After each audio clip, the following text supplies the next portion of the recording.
انسان کی جبلت میں خالق کائنات کے لیے لامتناہی محبت رکھ دی گئی ہے۔ اس کی وجہ یہ ہے کہ انسانی فطرت کے ریشے ریشے میں جمال کی محبت، کمال کی چاہت اور احسان یعنی حسن و خوبی اور خوبصورتی کا سودا سمایا ہوا ہے، اور یہ محبت حسن و جمال اور کمال کے درجات کے حساب سے بڑھتی چلی جاتی ہے، حتیٰ کہ عشق کے آخری درجات تک پہنچ جاتی ہے۔ مزید اس چھوٹے سے انسان کے چھوٹے سے دل میں اس بہت بڑی کائنات کے برابر عشق سما سکتا ہے۔ جی ہاں، ایک بہت بڑی لائبریری میں پائی جانے والی ہزاروں کتابوں کے مضامین اور مندرجات کو وہاں سے نقل کر کے دل میں موجود مسور کے دانے کے برابر قوت حافظہ میں محفوظ کر لینا یہ بتاتا ہے کہ انسانی دل تمام کائنات کو اپنے اندر سمو سکتا ہے، اور یہ کہ اس میں ایک ایسا چھوٹا سا دانہ پایا جاتا ہے جو کائنات کے برابر ہے۔ جب صورتحال یہ ہے کہ انسانی فطرت میں حسن و خوبی، جمال اور کمال کے ساتھ محبت کی بے پناہ استعداد رکھ دی گئی ہے، اور جبکہ خالق کائنات لامحدود مقدس جمال کا مالک ہے، اور اس کا یہ لامحدود جمال ایک ایسی ثابت شدہ حقیقت ہے جس کے آثار بدیہی طور پر کائنات کے ہر گوشے میں نظر آ رہے ہیں، اور جبکہ وہ لامحدود مقدس کمال کا مالک ہے، اور اس کا یہ لامحدود کمال ایک ایسی ثابت شدہ حقیقت ہے کہ جس کے نقوش بہرکیف موجودات میں نظر آ رہے ہیں، اور جبکہ وہ لامحدود حسن و خوبی کا مالک ہے جس کا وجود ایک ایسی ثابت شدہ حقیقت ہے جسے تمام زندہ اشیاء میں رکھی گئی دیگر نعمتوں کے ضمن میں ہر جگہ دیکھا اور محسوس کیا جا سکتا ہے۔ بنا بری وہ بھی انسان سے لامحدود محبت مانگتا ہے، اس انسان سے جو تمام مخلوقات سے زیادہ صاحب شعور، ان سب سے زیادہ حاجت مند، سب سے بڑھ کر سوچ و بچار کا مالک اور اپنے خالق و مالک کا سب سے زیادہ مشتاق ہے۔ جی ہاں، جس طرح ہر انسان اپنے خالق ذوالجلال کے لیے محبت کی غیر محدود استعداد رکھتا ہے، اسی طرح یہ بات بھی ہے کہ صرف خالق ذوالجلال ہی ایک ایسی ہستی ہے جو اپنے جمال اور کمال اور حسن و خوبصورتی کی بنا پر محبوب بننے کے انتہائی لائق ہے۔ بلکہ صحیح بات تو یہ ہے کہ ایک مرد مومن کے اپنے عزیز و اقارب کے خصوصی تعلقات کی روح سے محبت کی جتنی بھی قسمیں اور درجے ہیں، اور خاص کر اس کے دل میں جو اپنی زندگی، اپنی بقا، اپنے وجود، اپنی دنیا اور تمام تر کائنات کے لیے جو محبت ہے، وہ دراصل اسی خدائی محبت والی استعداد و صلاحیت کی چند جھلکیاں ہیں۔ بلکہ انسان میں پائے جانے والے گہرے احساسات کی یہ مختلف شکلیں ہیں، وہ استعداد کے چند چھینٹے ہیں جو مختلف شکلوں میں ظہور پذیر ہوئے ہیں۔ اور یہ بات تو سب کو معلوم ہے کہ انسان جس طرح اپنی ذاتی خوشیوں اور خوش نصیبیوں سے لطف اندوز ہوتا ہے، اسی طرح اپنے پیاروں اور تعلق داروں کی خوشیوں اور خوش نصیبیوں سے بھی لطف اندوز ہوتا ہے، اور جس طرح وہ اس آدمی سے محبت رکھتا ہے جو اسے درد و غم سے نجات دلاتا ہے، اسی طرح اس آدمی سے بھی محبت رکھتا ہے جو اس کے چاہنے والوں کو مصائب و آلام سے نجات دلاتا ہے۔ اور یوں اس روحانی کیفیت سے سرشار انسان جب اللہ کے ان انگنت احسانوں میں سے صرف ایک احسان پر غور کرنا شروع کر دے جو اس نے انسان پر کیے ہیں، تو اس کے غور و فکر کا انداز کچھ یوں ہوگا: میرا خالق جس نے مجھے عدم کے ابدی اندھیروں سے نجات دی اور مجھے تخلیق اور وجود جیسے تحفے سے نوازا، مجھے ایک خوبصورت دنیا عطا کی ہے جس کی دلاویز خوبصورتیوں اور رعنائیوں میں سے میں یہاں زمین پر لطف اندوز ہو رہا ہوں۔ میرے خالق نے مجھے عدم سے نکالا ہے جو کہ ابدی اندھیروں کا نام ہے، اور مجھے اس دنیا میں ایک خوبصورت دنیا عطا کی۔ اس خالق و مالک کی عنایات دم و پس تک میرے ساتھ رہیں گی، اور جب میری اجل آ جائے گی تو مجھے ہلاکت اور فنا سے بھی بچائے گا جو کہ ابدی طور پر معدوم ہو جانے کا نام ہے۔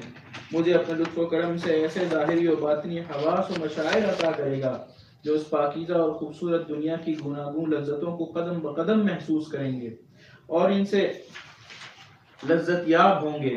اور یہ کہ اللہ تعالیٰ میرے اعزاء و اقرباء کو اور میرے ان تمام ابنائے جنس کو جن کے ساتھ میری گہری محبت اور گہرے تعلقات ہیں، ان سب لوگوں کو وہ غیر محدود انعامات اور احسانات کا اہل بنا دے گا، اور ان کے ساتھ اس کی نوازشوں اور کرم فرمائیوں کا فائدہ ایک لحاظ سے مجھے بھی پہنچے گا، کیونکہ ان لوگوں کی خوش نصیبی سے میں خوش اور لذت یاب ہوتا ہوں۔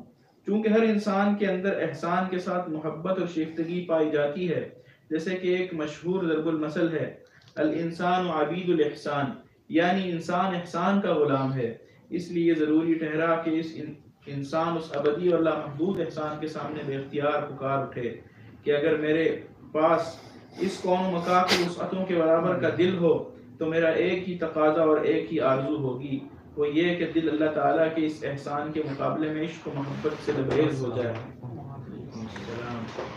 اور اس میں اگرچہ واقعتاً اس محبت کے معیار پر پورا نہیں اترتا ہوں، لیکن بہرکیف اتنا ضرور ہے کہ میرے اندر وہ استعداد، ایمان، نیت، اشتیاق، احسان شناسی، قدردانی، قبول کر لینے، مان جانے، عزم و ارادے اور پابند ہو جانے کی وہ صلاحیت موجود ہے جو مجھے اس قابل بنا دے گی، اور اس طرح جس محبت کا اظہار وہ جمال و کمال کے مقابلے میں کرتا ہے، اس محبت کو احسان کے مقابلے میں ابھرنے والی اس محبت پر قیاس کر لے جس کی طرف ابھی ہم نے اشارہ کیا ہے۔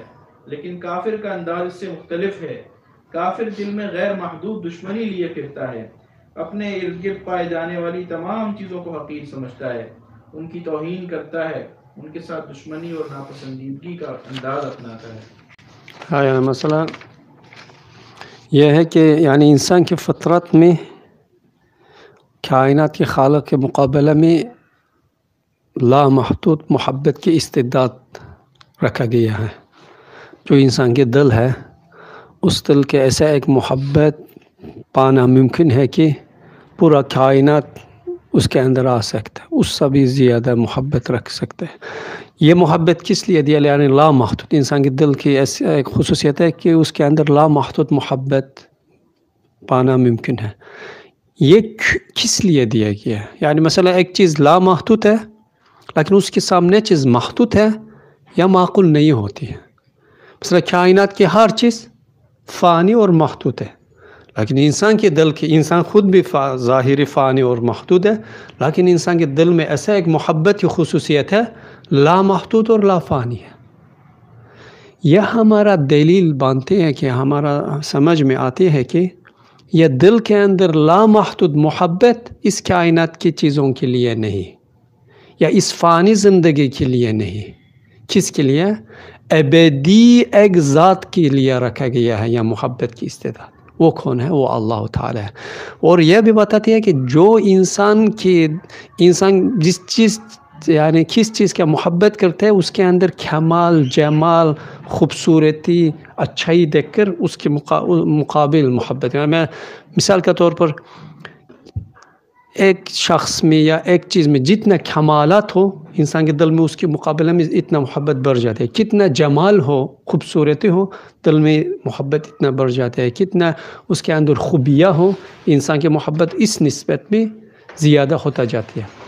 اگر ہم یہ قیاس دیکھیں گے اس وقت، مثال کے طور پر ہم اولیاؤں کا محبت رکھتے ہیں، دیکھا بھی نہیں ہے اکثر کی۔ کیوں؟ ان کے پایا جانا والا وہ اسلامیت اور ایمان سے آنے والا کمالات ہے، ان کے جمال ہے، اس لیے ہم ان سے محبت کرتے ہیں۔ یا ہم پیغمبروں کا محبت کرتے ہیں، کیوں؟ ان کے اللہ تعالیٰ کے دیا ہوا ایمان سے متعلق کمالات ہے۔ کہتے ہیں کہ اگر انسان کے دل میں یہ خصوصیت ہے کہ کمال جمال کے درجہ کے اس کے دل کی محبت بھی زیادہ بڑھتے جاتی ہے، لامحدود کمال کے مالک کون ہے؟ جو ہم جتنا خوبصورتی دیکھتے ہیں، وہ خوبصورتی کس کی طرف سے آتی ہے؟ اللہ کی طرف سے۔ اللہ جتنا خوبصورت ہوگا، اور اتنا کائنات میں کمالات ہے، اولیاؤں کے کمالات، پیغمبروں کے کمالات، اچھا انسانوں کی وہ کوالٹی، شریف، ہم بولتے ہیں بہت شریف ہے، بہت اچھا انسان ہے، اس کی وہ شرافت، کمالات کہاں سے آتی ہے؟ اللہ تعالیٰ کی طرف سے آتی ہے۔ اور یہ کائنات کی جتنا اچھا چیزیں جو ہمارا محبت کی سبب بنتی ہے، وہ کس کی طرف سے آتی ہے؟ اللہ کی طرف سے۔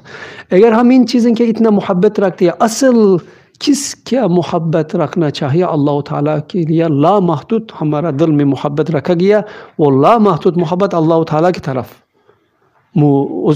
اس کی پہلو اللہ تعالیٰ کی طرف کرنا چاہیے۔ اللہ تعالیٰ کے لیے لامحدود محبت رکھنا چاہیے۔ اس وقت یہ دل کی محبت بالکل صحیح استعمال ہو جائے گا۔ اس کے علاوہ تم کیا چیز کی محبت رکھو وہ چلا جائے گا، وہ دل کی پریشانی کے علاوہ کوئی نہیں ہوگا۔ لیکن اللہ کے لیے لامحدود محبت رکھے گا، وہ محبت ختم نہیں ہو جائے گا، کیونکہ انسان یہ کہتے ہیں کہ یہ میرا رب لامتناہی ہے، اس کی ہر چیز لامحدود ہے، میں جو ہر چیز مجھے چھوڑ کر چلا جائے گا، لیکن اللہ تعالیٰ مجھے چھوڑ کر چلا نہیں جائے گا، وہ ہر وقت میرا ساتھ رہے گا۔ وہ صرف یہی نہیں جو میں محبت کرتا ہوں، میرا والد ہے، میرا والد، میرا دادا، میرا یا بچہ، جتنا چیزیں ہوں، اللہ تعالیٰ اس کی بھی مجھے احسان کیا، ان کی بھی دوبارہ مجھے احسان کرنا کی طاقت رکھتی ہے، قدرت رکھتی ہے۔ یعنی اللہ تعالیٰ صرف مجھے احسان نہیں کیا، ان کا بھی زندگی دیا، ان کا بھی محبت دیا، ان کا بھی اچھائی دیا، نعمتیں دیا۔ یعنی انسان یہ صرف اپنا نعمت نہیں، دوسرا اپنا اعتراف کے لوگوں کے اللہ تعالیٰ کے احسان اور اکرام اگر سوچے گا، اس کے دل میں اللہ تعالیٰ کی محبت اور زیادہ بڑھتا جائے گا۔ مثال کے طور پر ایک انسان ہمارا بہت احسان کرتے ہیں، ہم اس سے شکرمند ہو جاتے ہیں، بہت شکرمند ہو جائے۔ ہمارا بھائی کا بھی احسان کرتے، ہم اس کے لیے بھی شکرمند ہیں۔ ہمارا ماں کا احسان کرتے، ہمارا والد کا اگر وہ بہت احسان کیا، ہم جتنا خوش ہو جاتے ہیں۔ صرف اپنے لیے نہیں، اپنا دوستوں کے بھی احسان، اس کے اوپر احسان ہو جاتی ہے، اپنا فیملی کے بھی اوپر احسان ہو جاتی ہے، ہم اس سے بھی خوش ہو جاتی ہے۔ اس لیے اللہ تعالیٰ ہم صرف ہمارا نہیں، ہمارا پورا جو ہم محبت کرتے ہیں، ہمارا متعلق چیزیں ہے، انسان ہے یا مختلف چیزیں، اللہ تعالیٰ ان کے پر بھی احسان کیا ہے، اور آخرت میں دوبارہ ان کے پر احسان کرے گا، ان کی ابدی ظلمت سے بچا کر کے ابدی عالم میں، ابدی نور کے اندر یعنی جنت میں رکھے گا۔ یہ کتنا بڑا احسان! یہ احسان سوچ کر اللہ تعالیٰ کے لیے جتنا ہم محبت کر سکتے ہیں وہ کام ہے۔ اس لیے یعنی حقیقی محبت اللہ کے لیے ہونا چاہیے، اس کے ذریعے دوسرا چیزوں کے ہم محبت کرنا چاہیے۔ یہ نہیں کہ مال کا اتنا محبت کرو کہ اللہ تعالیٰ کے بھول جائے، اپنا والدہ کا اتنا محبت کرو کہ اللہ تعالیٰ بھول جائے، ایسے نہیں ہونا چاہیے۔ ہم جس چیز کا محبت کرتے ہیں وہ اللہ کے ذریعے ہونا چاہیے، اس کے کمالات پر نہیں، کیونکہ اس کے پورا کمالات اللہ کی طرف سے۔ ہم رسول اللہ کا کس لیے محبت کرتے ہیں؟ اللہ کی سب سے بہترین بندہ اور سب سے بہترین پیغمبر ہونا کی وجہ سے ہم اس کا محبت۔ ہم حضرت نوح کا، حضرت عیسیٰ کا دیکھا بھی نہیں، کیوں ہم محبت کرتے ہیں؟ ان لوگوں نے اللہ تعالیٰ کے پیغمبر ہونا کی وجہ سے ہم ان کا محبت کریں۔ ہم ابو جہل کے کیوں محبت نہیں کرتے ہیں؟ وہ بھی بہت ہو سکتا ہے کہ ہیرو تھا، بہت عقل مند تھا، لیکن ہم اس سے نفرت کرتے ہیں۔ فرعون کا ہم اس سے نفرت کرتے ہیں، کیوں؟ کیونکہ اس کے اللہ تعالیٰ کے ساتھ رابطہ نہ ہونا کی وجہ سے۔ مسلمان ایمان والا لوگوں کے ہر محبت اللہ کے لیے ہونا چاہیے، اللہ کے علاوہ محبت کی فائدہ نہیں ہے۔